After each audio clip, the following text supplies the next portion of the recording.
Hello students, welcome to all of you on my YouTube channel Lagan academy. आप सभी का स्वागत है। आप लोग इसी प्रकार से बने रहिए, लेकिन जो कहता हूँ करते नहीं है, ना वीडियो को शेयर करते ना ही लाइक करते हैं। आप लोग पता नहीं क्या चाहते हैं, मैं भी नहीं चाहता, मैं भी नहीं जानता कि आप लोग क्या चाहते हैं। और आप अगर क्लास में यानी वीडियो पर नए आए हैं तो आप सब्सक्राइब करें, चैनल से जुड़ जाएं और वीडियो को अंत तक देखें। चलिए, जो मर्जी आप लोगों की। आइए हम लोग पढ़ने वाले हैं kinds of main verb, English grammar के अंदर, है ना। इसके अंतर्गत हम लोग पढ़ने वाले हैं काइंड्स ऑफ मेन वर्ब। तो क्लास स्टार्ट करने से पहले मैं बता दूं कि ये क्लास तभी समझ में आएगी जब आप पिछली वर्ब की क्लास देखे हों। नहीं देखे हैं तो जाकर जरूर देखें और नोट बनाएं, अपने प्रिपरेशन पर पूरा फोकस रखें, ठीक है। आइए, जैसा कि इसमें कहा गया है कि काइंड्स ऑफ मेन वर्ब, तो पहले कुछ कमेंटर, हाँ, उनके नाम ले लूँ। जैसे में कुछ लोग हैं, जैसे विशाल, राज और आकाश, सरकार। हाँ, सरकार, ठीक है, सरकार चल ही रही है, सही बात। तो आकाश, सरकार और सूरज राज, अभय यादव, सचिन यादव, निखिल कुमार, राकेश कुमार,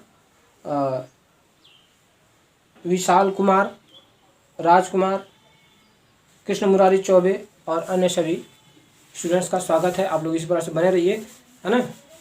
आइए पढ़ते हैं कि काइंड्स ऑफ मेन वर्ब। जैसा कि हम कर सकते हैं, there are two type, types, there are two types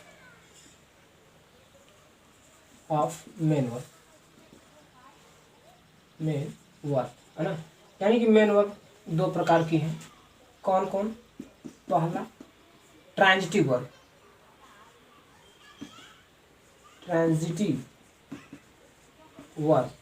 ठीक है। दूसरा इंट्रांजिटिव वर्ब। क्या? इंट्रांजिटिव वर्ब, है ना। इसका हिंदी क्या होगा? इसका कहता है, ट्रांजिटिव का मतलब सकर्मक।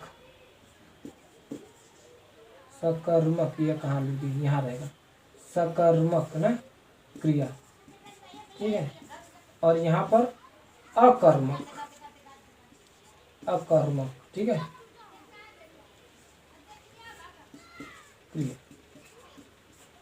सकर्मक क्रिया, अकर्मक क्रिया हिंदी में भी चैप्टर होता है, हिंदी ग्रामर में, इंग्लिश के भी ग्रामर में। बस इसमें इंग्लिश में कहा गया ट्रांजिटिव और इंट्रांजिटिव वर्ब। तो आज हम लोग पढ़ने वाले हैं ट्रांजिटिव वर्ब, है ना, कि ट्रांजिटिव वर्ब क्या होती है। तो चलिए इसे इरेज कर दे और इसे डेफिनेशन के थ्रू समझ लेते हैं। तो इसमें कहता है ट्रांजिटिव वर्ब में कि पहले डेफिनेशन लिख लीजिए, एग्जाम्पल लिख रहे थे। डेफिनेशन में यह, ठीक है, कहता है जो क्रिया,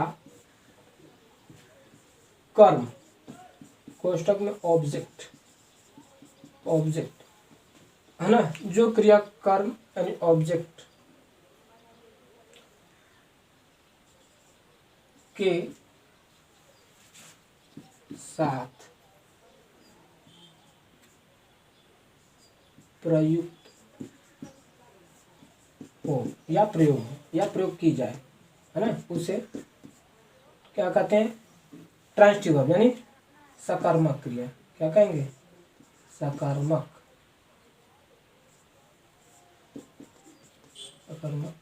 क्रिया कहते हैं, ठीक है।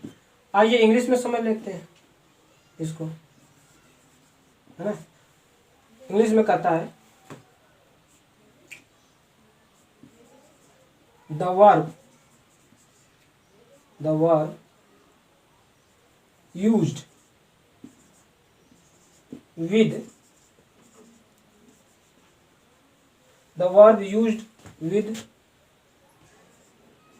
an object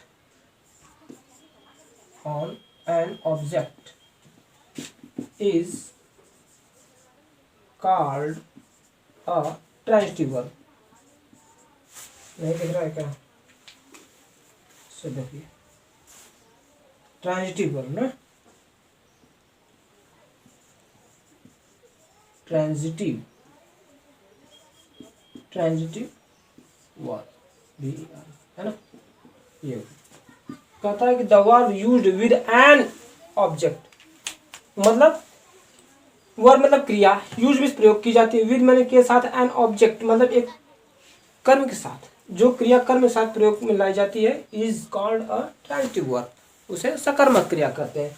फॉर एग्जाम्पल, लेकिन एग्जाम्पल से पहले मैं चाहता हूँ आपको बताऊँ कि ऑब्जेक्ट होता क्या, पहले तो ये भी तो जानिए।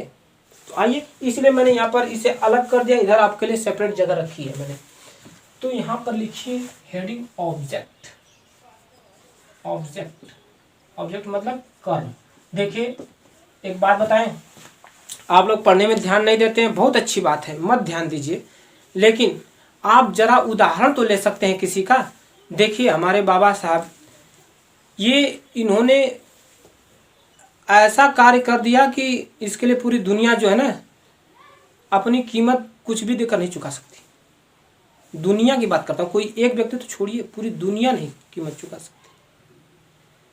तो कर्म वाली बात है, तो कर्म का मतलब होता है कि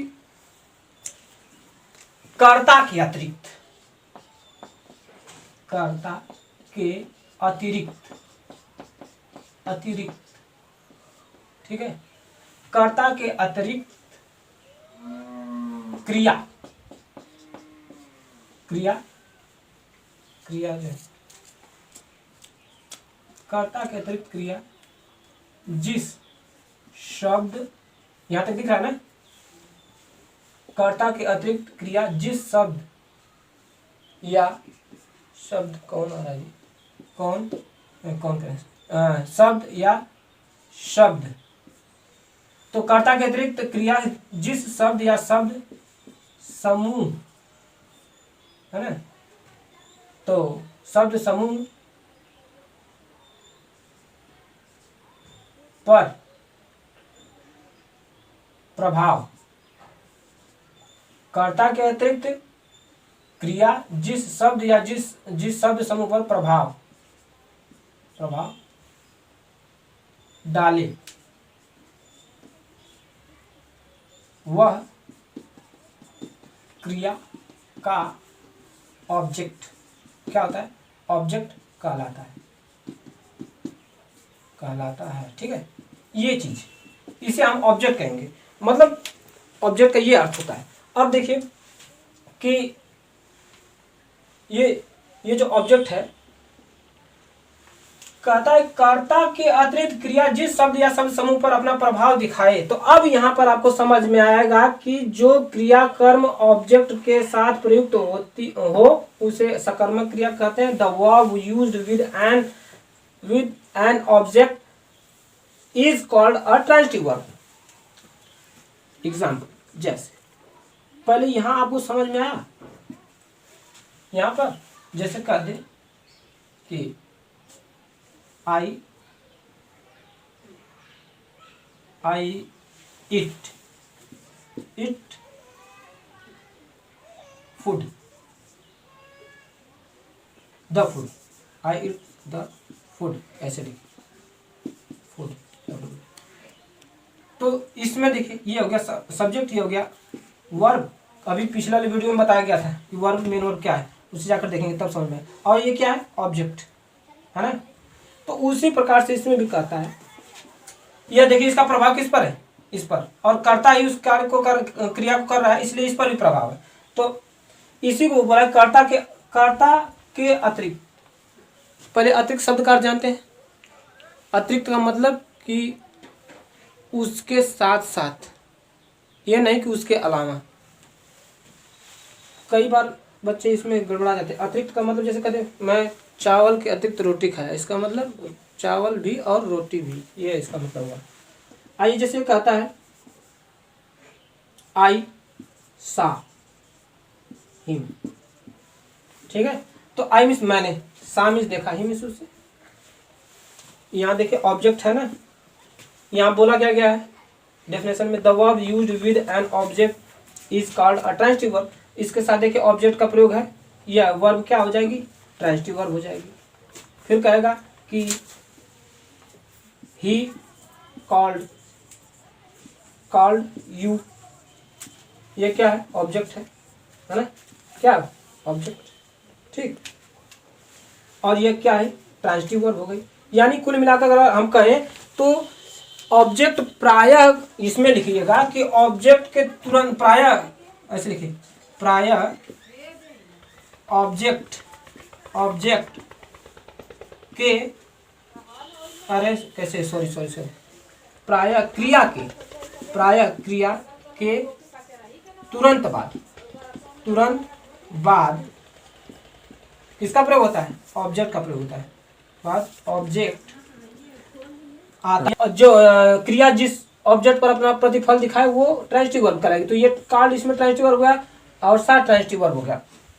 और एक चीज और इसमें मैं बता दूं आपको कि जब भी आपको ट्रांजिटिव वर्ब के बारे में पता करना है तो दो शब्द का यूज कीजिए। किन शब्द का यूज करना है आपको, दो शब्द यहाँ पर लिख लीजिए, लिखिएगा वाट और whom। इन दो शब्द को जब प्रयोग करके आप क्वेश्चन करेंगे यानी प्रश्न पूछेंगे तो जो आंसर निकल कर आएगा वही आपका ट्रांजिटिव वर्ब होगा। जैसे मैं कहूं कि आई सा हिम, तो मैं पूछूं उसने व्हाट, मतलब क्या देखा, उसने क्या, व्हाट बोला ना व्हाट का प्रयोग करके, तो उसने क्या देखा, किसको देखा, दोनों शब्द मिला लीजिए। हूँ मतलब क्या, किसको देखा, हिम माने उसको देखा। ऑब्जेक्ट निकल कर गया, वो क्या है, ऑब्जेक्ट निकल के आया तो उसकी क्रिया क्या होगी, ट्रांजिटिव वर्ब होगी। उसने क्या देखा, ए लायन, शेर देखा, ट्रांजिटिव वर्ब होगी। ही कॉल्ड यू, उसने किसको बुलाया, यू, तुमको बुलाया। देखिए स्पष्ट है। अब मुझे आशा है कि आप लोग को जरूर समझ में आएगा। और बची खुची जो इसके बाद इंट्रांजिटिव वाली जो हेडिंग है उसको हम अगले दिन पढ़ने वाले हैं, अभी समय नहीं है, क्योंकि इधर बता ही दिया है कि अभी थोड़ा माहौल शादी वादी वाला चल रहा है, बहुत तगड़ा है ना, 3-4 दिन तो व्यस्त रहेगा, तो बड़ा समय निकाल के बनाना पड़ता है। आप लोग अपना ध्यान रखेंगे और वीडियो को लाइक शेयर सब्सक्राइब करेंगे, अंत तक बने रहिए, आप लोगों को पूरा मटेरियल मिलेगा। इसी के साथ धन्यवाद।